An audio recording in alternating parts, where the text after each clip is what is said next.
Merci. Bonsoir. Le 18 décembre 2006, à l'écluse juste au-dessus, à deux ponts sur le canal, Jean Rochefort avait répondu à l'appel de l'association des enfants de Don Quichotte. Et il était venu surtout exprimer son indignation à l'idée qu'il y ait des gens qui dorment dans la rue à Paris, dans des tentes de fortune. Et je voudrais vous lire rapidement ce qu'il disait à l'occasion. Il faut l'imaginer avec la voix inimitable de Jean Rochefort. Ça doit vraiment disparaître, et le plus vite possible. Il faut que ces gens-là aient le plus vite possible un domicile. Tout ça n'est pas possible. J'ai passé quelques décennies sur la planète, c'est l'âge de la révolte maintenant. C'est dire merde, je ne vais pas partir alors que tout ça perdure, c'est pas possible. Merde, je ne vais pas partir alors que tout ça perdure, c'est pas possible. Jean Rochefort est mort en octobre dernier, et si vous avez descendu le canal pour revenir, les tentes sont toujours là. Il y a 2 ans, je cherchais un nouveau projet de recherche et j'avais envie d'aller dans quelque chose de plus concret que ce qui était face à moi à l'époque, qui était un long projet de recherche sur les défilés de mode et la Fashion Week. Et voulant sortir un peu du glamour, je regardais dans l'actualité quelque chose qui ait du sens.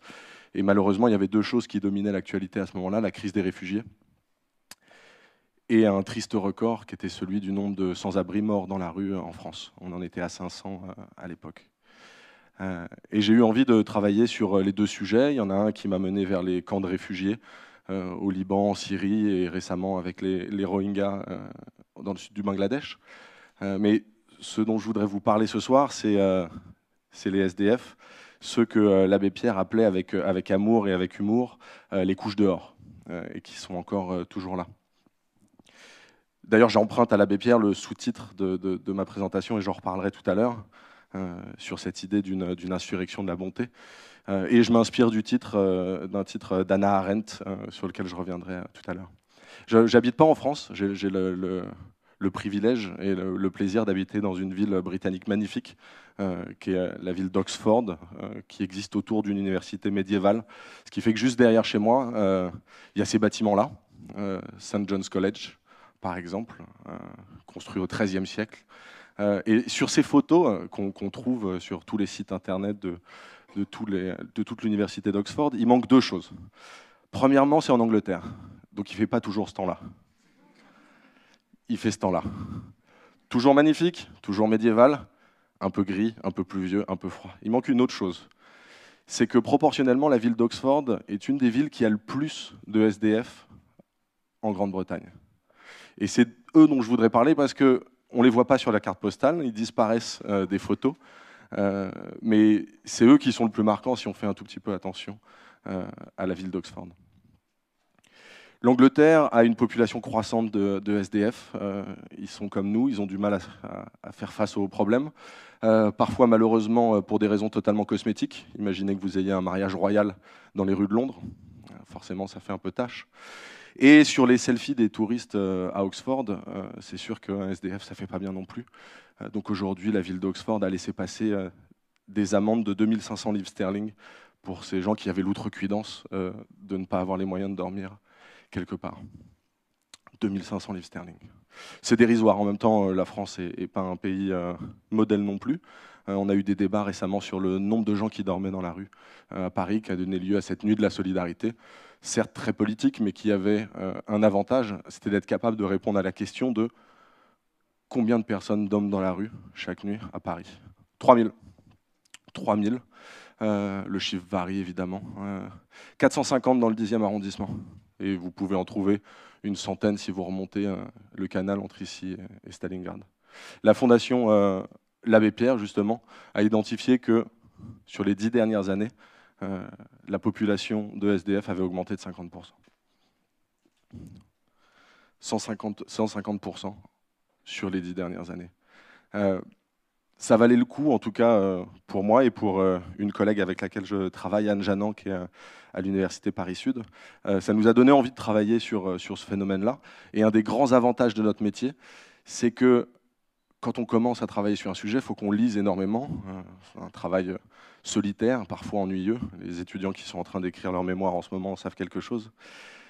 Mais un des avantages que ça a, c'est que on doit aller rencontrer les gens. On doit aller sur le terrain. Ça m'a donné l'occasion d'aller discuter avec des personnes qui dorment dans la rue, avec des personnes qui sont sorties de la rue, d'anciens sans-abri, avec des acteurs d'associations, d'ONG, avec des travailleurs sociaux. Et d'aller au contact de tous ces gens-là a eu un impact sur moi que je voudrais partager avec vous. Et puis après, je voudrais vous parler un peu de l'impact que ça a pu avoir sur mes pauvres cobayes d'étudiants en 3e année. Une journée qui m'a marqué et à laquelle on a pu avoir accès grâce à ma collègue Adjanan, c'est le recueil social de la RATP. Il faut savoir que la RATP, depuis les années 90, a une cellule spécifique dédiée à se confronter, à essayer d'accompagner, à essayer de prendre en charge la population de sans-abri. Aujourd'hui, c'est une 60aine de personnes qui travaillent sur 3 créneaux qui sont la journée, la petite nuit et la grande nuit. Vous les reconnaissez très facilement. Ils ont un gilet marron et ils essayent de faire en sorte que les SDF aient un endroit où aller. La RATP fait beaucoup. La RATP finance, cofinance, organise, co-organise, structure un grand nombre d'institutions en région parisienne pour accueillir cette population de sans-abri. Passer une journée avec eux, c'est extrêmement marquant. C'est extrêmement intéressant. Parler avec des gens qui ne font que ça, pas avec des grands discours, pas avec des grandes actions, avec simplicité. Ça remet en place. Ça fait un peu de bien. Et surtout, ça marque. Et je me suis surpris dans les jours et les semaines qu'on suivit à avoir une attention et des réflexes que je n'avais pas avant. Et je vous rassure que j'ai perdu depuis. Et puis, je repasse une journée avec eux et ça revient. C'est que c'est facile de passer devant des SDF et de ne pas les regarder, voire de les enjamber. De temps en temps, on donne une pièce, mais vous remarquerez que des fois, on donne une pièce, mais sans même regarder la personne. On jette ça dans le récipient qui est devant, on ne dit pas bonjour, pas au revoir. On se plaindra après qu'ils ne nous disent pas merci. Et on évite le contact. Il y a quelque chose qui se passe. C'est qu'on essaye de s'anesthésier, de mettre à distance ces personnes-là, même quand on va au contact, même quand on donne quelque chose. Et d'ailleurs, quand on n'a rien, on regarde nos pompes. On fait semblant de regarder quelle station on est, le plan du métro. On essaye de s'échapper de cette interaction-là qui nous fait un peu peur. Et à chaque fois que je passe du temps avec ces gens-là, avec des travailleurs sociaux, à chaque fois que je passe du temps au contact de ces sans-abri, je me sens derrière, non pas bien, non pas généreux, non pas vertueux, mais plus au contact, plus éveillé et plus dérangé. Ça déséquilibre. Mais peut-être qu'on a besoin de se déséquilibrer un peu parce que, enfin, on a un problème. Les gens meurent de froid dans les rues, dans un pays riche aujourd'hui. Peut-être qu'il faut qu'on arrête avec notre petit confort équilibré.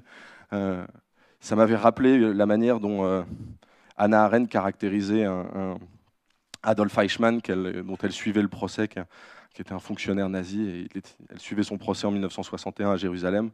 Et elle disait ça de lui, que c'était un petit homme totalement normal, tout le monde voulait y voir quelqu'un de diabolique, et elle y voit quelqu'un qui, au fil des mois et des années, a perdu le besoin de sentir quoi que ce soit. C'est pas seulement qu'il a perdu le sentiment, il a perdu le besoin de sentir. Et bon, ça fait toujours un peu mal d'avoir une phrase à propos d'un nazi qui vous rappelle vos travers, mais une fois de plus, c'était peut-être un déséquilibre nécessaire. Donc je me suis dit que j'allais déséquilibrer mes étudiants. Dans le cours affectueusement nommé HVE 308, Sociologie de l'entreprise, en 3e année ici, j'ai proposé aux étudiants enfin, je n'aurais pas proposé, je leur ai imposé, de parler du travailleur pauvre. C'est-à-dire ces gens qui ont un contrat, qui ont un emploi, mais qui ont des difficultés à trouver un logement, voire non pas de logement fixe, voire dorment dans la rue. Des gens qui travaillent toute la journée, puis qui dorment dans le métro, vont dans un foyer pour prendre une douche, et puis vont travailler le lendemain. En tant que futur manager, il me semblait important de noter que de plus en plus de gens étaient confrontés à ça. Aujourd'hui, avoir un emploi stable, ça ne garantit plus d'être protégé de la misère. Et si on cumule les chiffres, qu'il faut toujours prendre avec des pincettes, près de 3 sans-abri sur 10 ont un emploi plus ou moins stable. Et sur ces 3 sur 10, il y en a 40% qui sont en CDI. Ça veut dire qu'il y a un SDF sur 10 qui travaille de près ou de loin en CDI. C'est pas anodin comme chiffre, mais vu que j'avais envie de les secouer un peu plus, je me suis pas contenté de leur dire ça, je leur ai donné un devoir. Par groupe de 2 ou 3, vous allez aller rencontrer un SDF dans la rue et vous allez retracer sa trajectoire professionnelle. depuis son enfance jusqu'à aujourd'hui. Par où il est passé, par où elle est passée, qu'est-ce qui s'est passé. Ça demandait de passer une demi-heure, 3/4 d'heure, 1 heure avec une personne sans abri. Certains y sont allés en traînant des pieds, on ne peut pas leur en vouloir, ce n'est pas un devoir évident, en école de commerce encore moins. Mais ce qui est intéressant, c'est comment ils en sont revenus. Et je voudrais juste vous lire très rapidement un extrait d'un rapport d'une des étudiantes. Elles étaient allées rencontrer une sans-abri, pas très loin d'ici, qui s'appelle Ibrahima. C'est avec le cœur lourd que nous avons quitté Ibrahima. Rentré chez moi, je me suis empressé de raconter cette rencontre à ma famille. Je me suis rendu compte de la chance que j'ai. La réalité de la vie m'a rattrapé ce jour-là. Toutes ces personnes que je croise tous les jours, qui me paraissaient banales et qui pourtant ont un présent si lourd. Je m'endormirai tous les soirs en ayant une pensée pour ceux qui sont en situation d'exclusion et de précarité. Je ne sais pas si elle a continué pendant des semaines et des mois à avoir une pensée tous les soirs, mais si elle l'a fait pendant quelques jours, forcément, elle aussi, comme moi, elle a eu un peu de mal à enjamber un SDF en regardant ailleurs. D'aller au contact de ces gens-là, de les rencontrer, de rencontrer les gens, ça impose quelque chose, ça nous déséquilibre, ça nous fait bouger.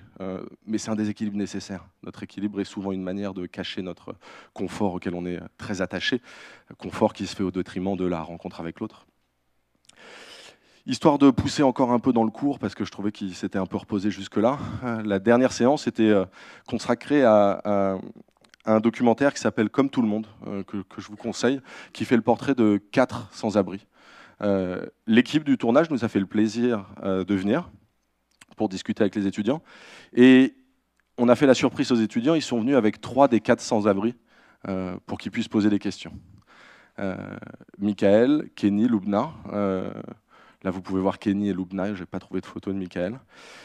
Ils sont passés, on devait passer une demi-heure, ça a duré 1h15 à échanger, à discuter. Les étudiants ont été remarquables de respect, mais aussi de curiosité, de sincérité. Ils ont osé poser des questions qu'on ose trop rarement poser, qui peuvent paraître naïves, mais qu'il faudrait qu'on se pose. Ça vous manque le confort? Est-ce que vous avez des relations amoureuses? Comment vous faites pour avoir des relations sexuelles? C'est pas évident comme question. Et les sans-abri, bon, je leur avais dit, vous avez le droit de répondre comme vous voulez, vous avez aussi le droit de répondre que vous n'avez pas le droit, que vous n'avez pas envie de répondre à ces questions-là. Ils ont joué le jeu, ils ont répondu.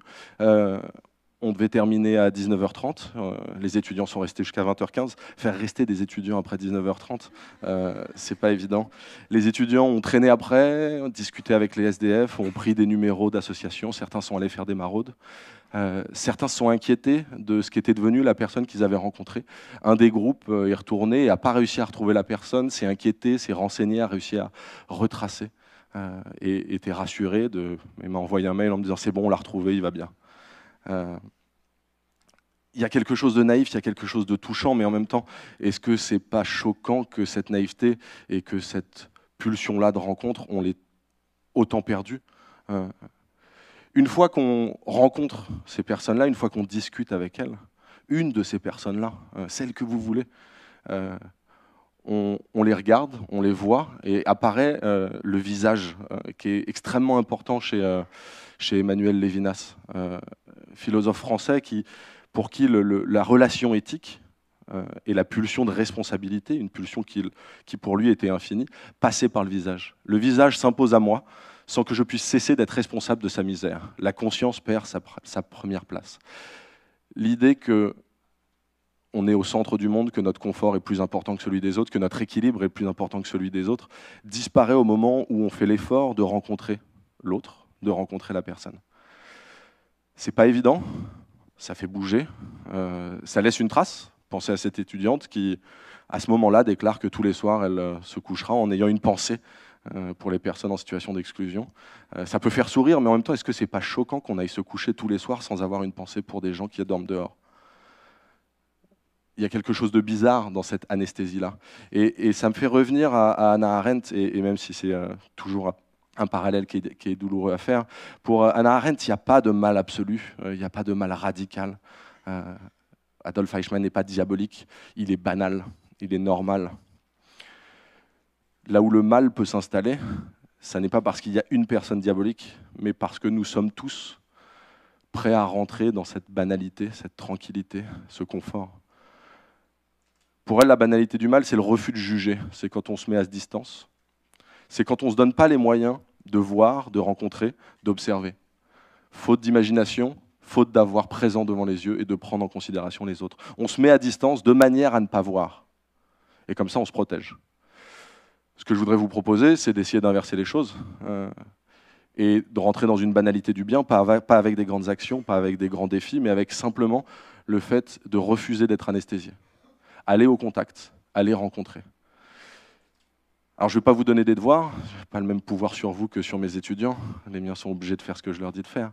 Mais essayez ça en rentrant ce soir, parce que malheureusement, il n'y a pas une seule personne ici qui ne va pas rentrer ce soir en croisant une personne sans abri. Essayez d'avoir de la monnaie. Si vous n'avez pas de la monnaie, venez m'en emprunter. Et si j'ai plus de monnaie sur moi, on se tournera vers Philippe Bastien qui sera ravi de contribuer. Et quand vous croisez cette personne-là, accroupissez-vous. C'est quelque chose que m'ont dit les gens du recueil social, mais qui en fait est fondamental. C'est des gens qui sont souvent assis par terre. Et quand on se penche vers eux, il y a quelque chose de très violent, voire d'intimidant. Accroupissez-vous, dites bonsoir. Présentez-vous. Demandez à la personne quel est son prénom. Donnez-lui quelques pièces. Donnez-lui dans la main et touchez sa main. Même si c'est sale, c'est pas grave. Le métro est encore plus dégueulasse que la main d'un SDF. Mettez l'argent dans sa main. Dites-lui au revoir. Et dites-lui bon courage. Parce que pour dormir ce soir dans la rue à Paris, sans péter les plombs, sans aller braquer le premier petit magasin à côté de chez vous, sans agresser des gens dans la rue, sans voler des petites vieilles, il faut avoir du courage. Faut, vous imaginez la solidité morale et éthique qu'il faut avoir quand on est dans cette situation-là pour ne pas devenir violent. Souhaitez-leur bon courage et vous en allez. Ça ne vous a pris que 25 secondes de plus que d'habitude. Mais je peux vous dire deux choses. Premièrement, pour avoir parlé avec un grand nombre de sans-abri, je peux vous dire que ça les touche et c'est extrêmement important. Ça laisse une trace chez eux, ça laissera une trace chez vous, et peut-être que comme mon étudiante, vous irez vous coucher en ayant une pensée pour les personnes en situation d'exclusion. Le timer clignote, et j'aimerais vous laisser sur une pensée, un cri qu'avait poussé l'abbé Pierre le 1er février 1954, et qui malheureusement pourrait être poussé aujourd'hui. Mes amis, au secours. Une femme vient de mourir gelée, cette nuit à 3 heures, sur le trottoir du boulevard Sébastopol, serrant sur elle le papier par lequel, avant-hier, on l'avait expulsée. Chaque nuit, ils sont plus de 2000, recroquevillés, sous le gel, sans toit, sans pain, plus d'un presque nu. La météo annonce un mois de gelée terrible. Tant que dure l'hiver, devant leurs frères mourants de misère, une seule opinion doit exister entre hommes, la volonté de rendre impossible que cela dure. Je vous prie, aimons-nous assez tout de suite pour faire cela. Devant leurs frères mourant de misère, une seule opinion doit exister entre les hommes, la volonté de rendre impossible que cela dure. Je vous prie, aimons-nous assez tout de suite pour faire cela. Merci.